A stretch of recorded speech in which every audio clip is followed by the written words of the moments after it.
Anong klaseng kapangyarihan meron siya? Yan ba ang tumalo kay Pito? Kumanta ka. Usin kita!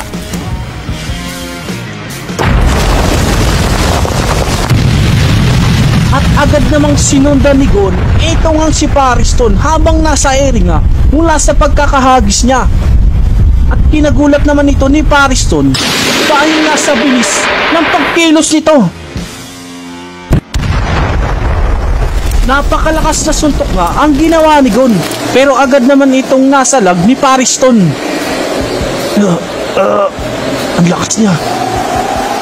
Hindi maaaring may ganitong kapangyarihan.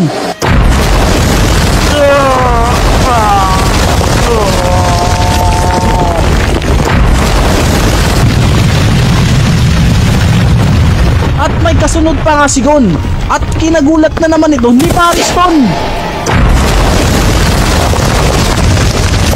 Patapusin kita. Akalain mo, napakabilis niyang kumilos. Sa halos bilis niya ay hindi ko na siya masundan at makita pa. Kumanta ka, tatapusin kita.